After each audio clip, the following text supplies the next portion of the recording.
Welcome everyone to Serving the Tea with Dan Sky and Enos Williams. A podcast dedicated to get to know players of the GLTA community. Please like, share, and subscribe. Thank you. This afternoon, we are thrilled to interview one of the newest GLTA players, a caring and loving person off the court. Please welcome Julio Fereira, aka Pikachu. Thank you for the nice words and thank you for having me. Hello, Julio. I hope you're happy to be our first guest on this podcast. Thank you. Yes, I am very happy and feeling the pressure. Good. All right, let's not stall the inevitable and get on with it. Ready? Serve. So, we would like to find out about your tennis journey. How did you find out about GLTA and what was your first impression experience? Well, everything started because I was a tennis wife, let's put that way. So that's how I found out about the group, about tennis. So yeah, pretty much like everything started, I think 3 years ago, it was my first tournament, if I'm not wrong, was in Gran Canaria. So it was the first moment, was the first time where I was put to face all of you guys and, to know what is, to be honest, even like to know what is tennis, right? Because I would just used to watch on the TV and things like that. So it was my first contact with the group and also in a way with tennis. So, when did you start playing tennis? And when you became a player itself and explore and experience the whole environment as a player? Oh, well, everything started a little bit more than a year ago. So I can say I'm still a baby. I'm still a virgin, if I must say. Uh, so everything is like started December, to be honest, November, December 2022. Like, so I started like hitting some balls. So I was back in time I was living in Lisbon, so I was kind of doing a training with some random trainer. So I was hitting some balls, but then I started a little bit kind of serious in February, March. You can correct me. Uh, and yeah, it was pretty much like that. And then my first tournament was just a few months later, where I was told to play in Pula. I wasn't feeling ready or anything like that, but I just went for the fun. And to be honest, the fun it is something that I really try to have most of the time. So yeah, I started like March. When I was in June, July, I was already kind of on the court playing, losing my first match 6-0, 6-0. That's fantastic. So was tennis ever on your mind before, like to start playing, or was it just Not not? really, not really. It was something very, to be honest, back when I was kind of younger, tennis was just on the TV, and I kind of really had like, oh, this is tennis, right? Like because I heard the tournaments and all of that. So my mom got a boyfriend, and her boyfriend was like a big fan of tennis.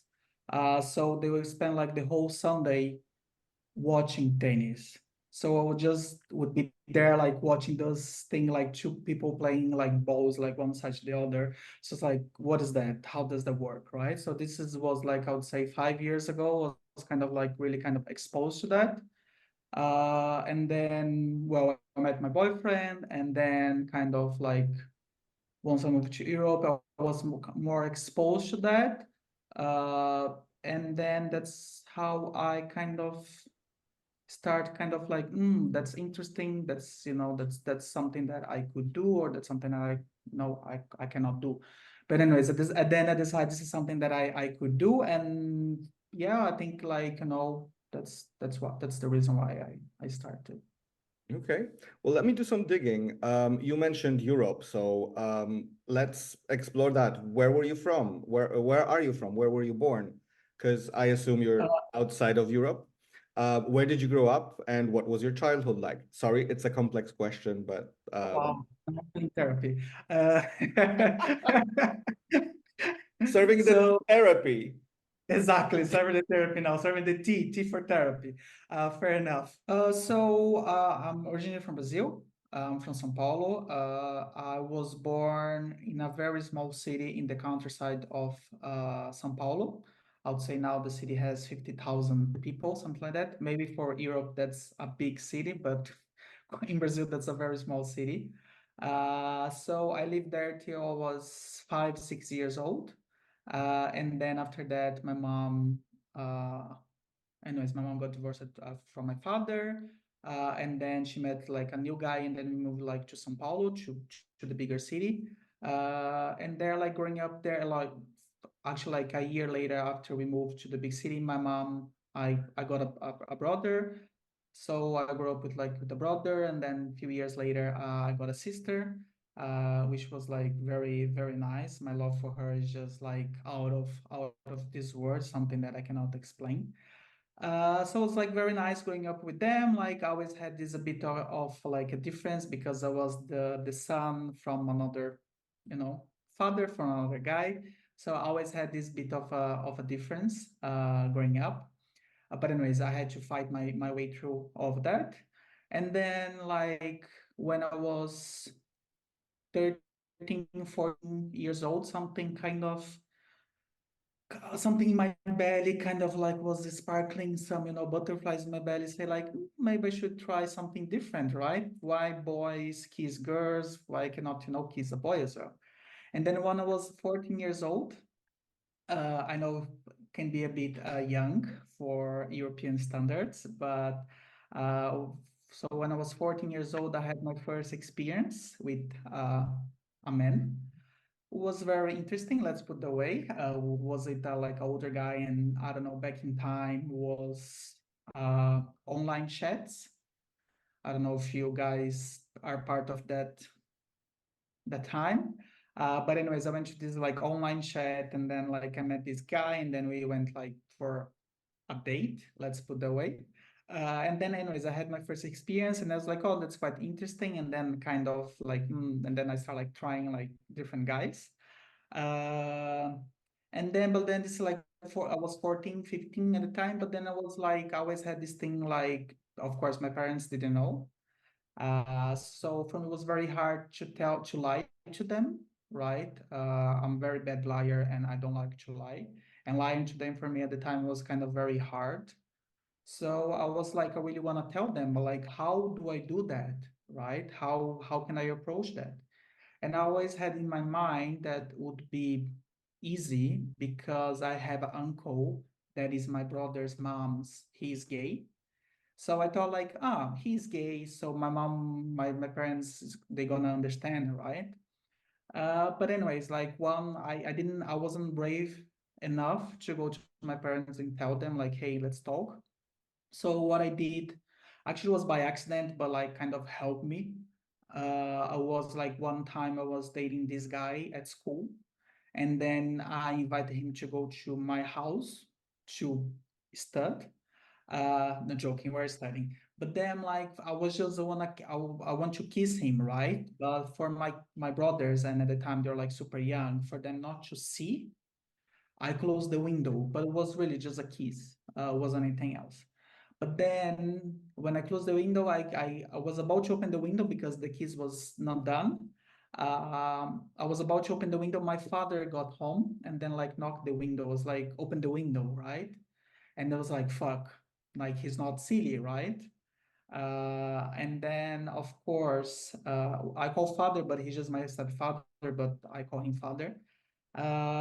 So what happened was at the same day, I think I remember, I think it was a Friday. So at the same day at night, my father took my siblings to go for dinner or whatever, for a walk.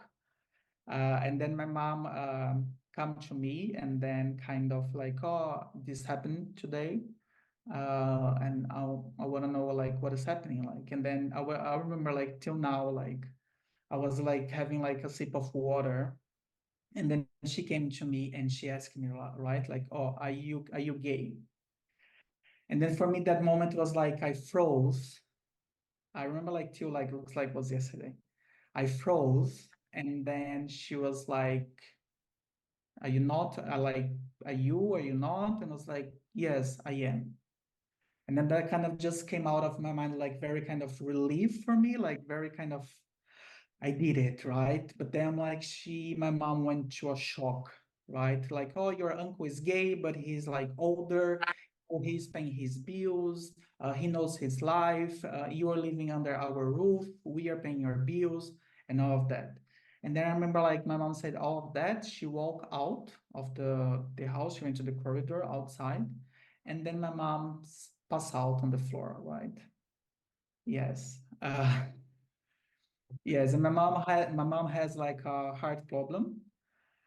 So for me, it was like at the moment, like for a few seconds, she realized she was breathing. I killed my mom, telling her that I'm gay, right? Was for me was kind of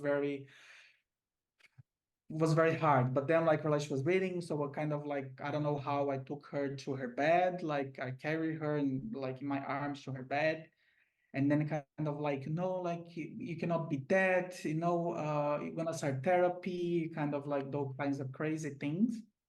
And then like it was like a Friday. Then on Monday, I started going to therapy.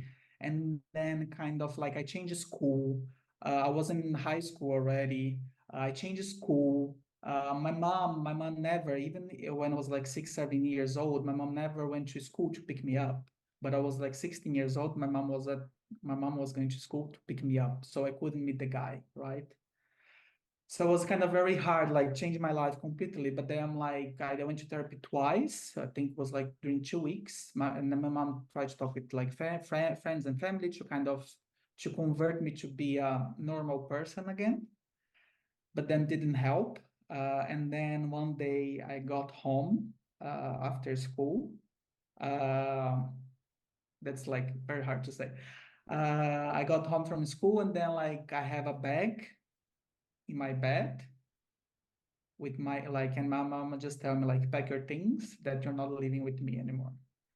um so for me it was very kind of like shocking, like you were supposed to, and then she told me like you were supposed to go to your father's, my biological father's, the guy that I haven't seen at the time for 10 years.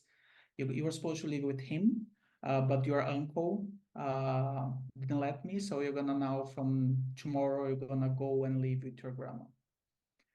So yeah, that was it. And then like at the same day we drove to the countryside, back to the countryside again. And then like fun enough, we stay at my uncle's and husband house. Uh anyways, and then like for 6 months, I actually for 1 year and a half I lived with my grandma, which for me was the most like of course was for a bad cause, let's put it away. But for me it was like very nice to live with my grandma again, like my grandma is everything for me. But then like it was in total 1 year and a half. But then after 6 months, in that period, my mom called me and my mom like, oh, I'm sorry that I did that. I really want you to come and live with me again, because I love you and I really want to understand who you are and why you are who you are, right? But then I say like, no, like I'm finishing high school here. Now I'm gonna stay here, and I did that. Uh, and then I went back to live with my mom, and then everything was great, right? We really was very bad at the time. When I say I really cry talking about what happened in the past. But I think this week 1 year and a half of living apart from each other was very good to kind of to make our love strong, and for her to understand, for me to understand, uh, even not to understand like what I did, but to understand who I really am, right? Anyways, even the countryside had experience with girls, so like let me try, let's see how it goes, right? So I had sex with a girl in the countryside. But anyways, that's it. So after a year and a half, I went back, and everything was great with my mom. And then fun enough, my mom couldn't, would go out. And in Brazil, when you go out, you go just come back the other day at 8 a.m. in the morning. And my mom couldn't sleep, right? Because she was worried, like, especially in Brazil, it's a dangerous country, bad things can happen. And then one day, my mom's like, well, I cannot sleep till 8 a.m. in the morning because I know you're partying. I'm glad you're having fun, but I'm worried about you. So I would like to go with you to a gay club to know where you're going. I want to meet your friends. And then yeah, that was it. And then like from zero to to 100, let's put away like in months. So my mom went clubbing with me and then was like, oh, that's nice and blah blah now. And then my mom was like, oh, I don't need you anymore because I know where you're going, I know your friends, so I know you're in good hands, I trust you and all of that. Then yeah, that's okay. And now I can say my family in the whole thing loves more my boyfriend, loves more Igor than me. So that's how they really understand who I am right now. So yeah, like that was it. Wow. Wow.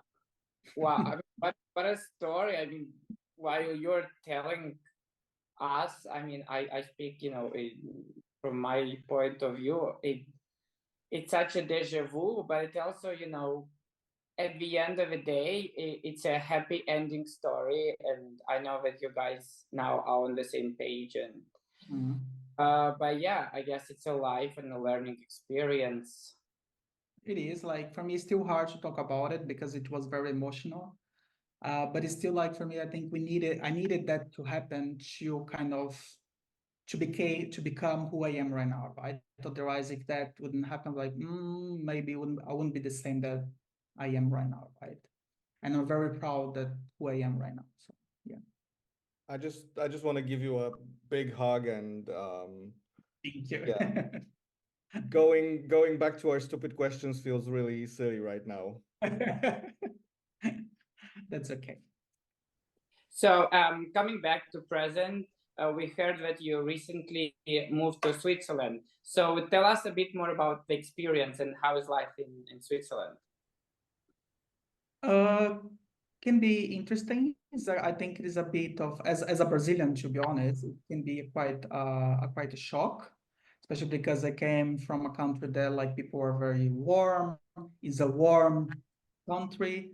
And then anyways, and then I have the experience to live in Australia as well. It's like such a nice country, people are warm, the country is warm.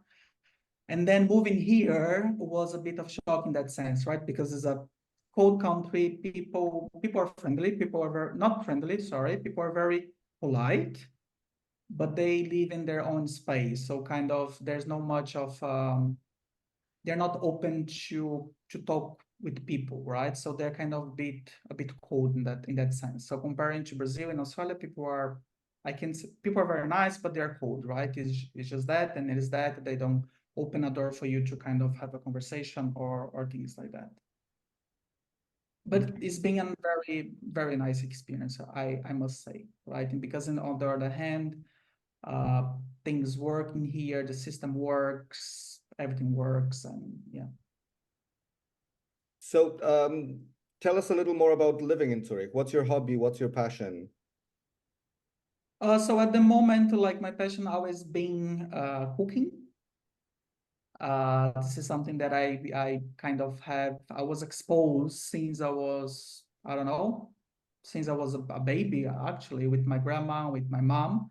So this is kind of my passion. Always like being there in a way, but I've been kind of ignoring a lot since always. And then I don't know, maybe from 3 years, yeah, since 3 years, I've been kind of trying to focus on that. So let's put the cooking is my passion. It is something that I really like to do. So it is something that, in a way, I am doing it now, not as a job, but something to expend my time and to explore a little bit more and to learn a little bit more. So I'm cooking. I'm cooking for my dog. I'm cooking for my friends. I'm cooking for myself, and I'm experiment things, and that's my hope slash passion. Right now, I'm kind of still in the process of setting down here. So uh, yes, I'm about to get married, and from there, I think things gonna get a little bit better in the sense of being more stable in here, right? Congratulations. Thank you. Congratulations, and we are looking forward. I'm pretty sure you are. So, you being relatively new to the tennis realm, do you follow any particular players, professional players, ATP or WTA? And what about GLTA? To be honest, I've been thinking about because I thought this question would come. To be honest, I don't like. I feel like I still have. I'm not exposed in tennis as much. So I don't follow anyone like Sabalenka, Djokovic, Alcaraz, and any of those kind of big guys, big guns. Let's put that way. I'm kind of like really. I mean, they're nice and they have like their own history, but I really rather keep things more real. So I would rather follow like, like because for example now I just started, right? So let's put a level D. So I really kind of put like for example my partner as something that like oh and maybe in a few months, maybe in a year, I want to be like him, right? Or this is like very inspiring for me to see like oh 3 years ago he was playing like that, or now he's playing like that. Oh, wow, that's amazing. So I put like real people as my heroes. Let's say I'm fan. I am big fan of those peoples, right? The from GLTA in a way. So yeah. So going that way and knowing that there's plenty of tournaments organized within the GLTA community, do you have any specific plan this season, and are you excited for any specific tournaments this year? To be honest, now like I'm very excited. I'm looking forward to Zurich tournament. I think for me the ones because like let's put it that way. I just play Pula, Lisbon, and Zurich, if I'm not wrong. I just played 3 tournaments. And seeing even before when I wasn't playing, Zurich always was for me was the nicest one, right? Because I think it is a shock to see in such a cold country, people are like out of nowhere. You see that bunch of gay people, queer peer, like all together and being like so warm, having fun. So this is for me like the most like is a simple tournament. There's like nothing special. But it's kind of for me, this is the most special one. And now I can say like, oh, it's a tournament in my home, right? Is the country where I'm living right now. But yeah, I think this is the one that I'm looking forward. And to be honest, uh, I think we just are planning to play a few this year. I really want to try to do kind of more local things. But there's like few ones that are like London want to play, Algarve in Portugal really want to like play as well. So yeah, I think for now, let's put these 3. Maybe uh, in I forgot now in Croatia, no in Ljubljana. So maybe it's gonna be a thing as well. So let's see. There's no would say like 3 or 4 this year. But if Well, you that's always make last minute decision. Yeah, well, that sounds exciting, especially for somebody who recently started playing tennis. I'm sure that you look forward to explore different tournaments, but also, as I was saying, right, you have a relatively short career.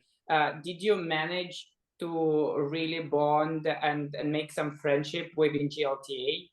If so, can you elaborate on that? Uh, I think there is like especially because I've been just to a few. There's some people that I knew from before, and they're like part of this.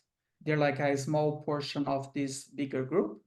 So kind of they help me to be introduced to other people, right? So I can say there's like there's a few people that I really kind of like can call like really like friends, because I think like it is very nice, of course, these tournaments, but it can turn like so many people. You can be so busy that kind of like you kind of like what I do, who I talk with, and it's like so many people, and then like oh, you really need to focus on a few people, really to kind of become closer to those people, right? Because otherwise it can be so messy, if I can say, right? Because there's like sometimes there's like 150 people, and I know there's some people that can manage to talk with everyone. But I'm the person that I'm just gonna be with like that small group and kind of try to connect with that small bunch of people. Sounds good. So I think it's always tricky to describe yourself, especially when it's, for example, your profile on a dating app. But still, let's try to be concise about who you are as a person to the GLTA community. Oh, wow. That's a very hard, simple, but very hard, difficult question to answer. Ooh, I don't know, like I would put like, just thinking like now, if you can remember Grinder, what I would put in my description, I would say like a newbie, looking to have fun, and meet new people. I think, let's say what I can bring to people a lot of love. If you're gonna watch one of my matches, I'm pretty sure you're gonna laugh a lot because I can be kind of crazy in the court, doing some weird movements, some weird faces, and all of that. So I can say I can bring some laugh to people. Sounds amazing. Yeah, that's a pretty good answer. So definitely did not expect this answer.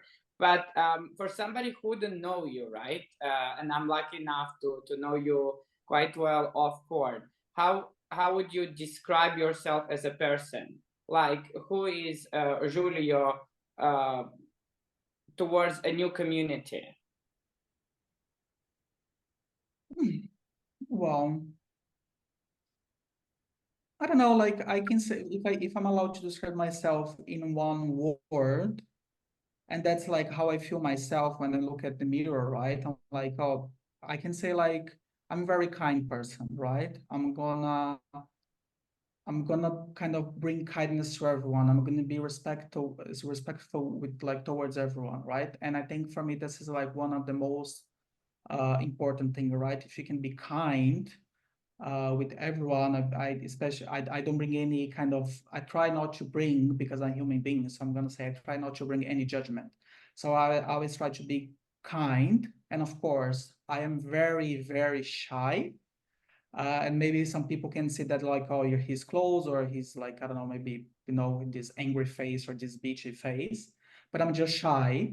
But I really try, and I already heard from people that I'm very kind person. So I describe myself like kindness would be my word.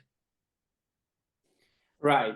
Well, moving forward towards the end of this painful and stressful interview, here's a very global yet deep question. What makes Pikachu happy? What makes me happy? What makes me happy? It is to see people around me happy. I think that's kind of brings me a lot of joy, and a lot of kind of proud to be able to see people like around me like smiling, right? Because if I'm able to see people smiling, it means I'm doing great. I'm doing good for people, right? So I think this is kind of like see people smiling is a reflect of what I'm doing. That's fantastic. Um, what the hell is this Pikachu thing going on about? Can you explain how did that happen? Well, that's funny. I think this is like one of my tricks on port. I think to be honest, I think this is one of my good things on port, right? I'm Pikachu because I have a funny step on port. I think if you watch Pokemon, you remember Pokemon, that little monsters. So there's Pikachu, the yellow, fluffy one. So he has like a funny step, and that's kind of sometimes I should be doing more on court, right? I don't do as often, but I should be doing more on court because it helps me to hit like a very nice ball. So it's Okay. about that. I see. Well, I guess it's a great name, and you just gotta keep working on your footwork to to keep being praised for it. Okay, I'm gonna try. I'm gonna try my best. That's the spirit. Right. So as every match, whether it's a fair set, whether it's a tight set in general, It's called a tiebreaker. So we would like to do a pop quiz with you. They are very briefly and quick question, and you gotta answer with yes or no, or just a few words. You ready for it? Yes, serve. Favorite current app? Ooh, Instagram. Favorite song? Um, Favorite song. God. Uh, Unicorn. What is a movie that you can always go back and rewatch it? Titanic. Oh, Well, there was the question single or partner. We heard you are getting married, so we wish you all the best. I guess we can move to the next Yeah, question. you can see that for me. Exactly. What is your favorite tennis shot? God. Like my favorite one to do or to, I don't know. What gives you power and fire when you hit one Uh, that backhand. your Backhand. backhand? Great. You must got it from your coach. And You are serving saying. serving the tea or spilling the tea, the last quick question. Top, versatile, bottom, or side? What do you think? Bottom. We will we will to ask our fans to leave their comment what they Exactly. think. Yes, exactly. Well, thank you. Thank thank you. you. We also have some homework for you to do. Okay. So please think of a question or many questions and the people within the GLT community you would like to ask those questions to, and send them over to us after this recording so that we can have suggestion of someone we should invite to another episode, and the questions that you submit will be asked to those people. I Okay, think sounds like it's a I think it's fair to take some revenge on unknowing participants. true. Well, with this being said, we would like to say once again thank you. It was a pleasure to have you on our podcast. I hope you enjoyed it, and wish you all the best. Thank you. Thank you for having me. Thank you for being here, and thank you all for listening, for joining. Stay tuned for another episode. Goodbye. Ciao. Goodbye.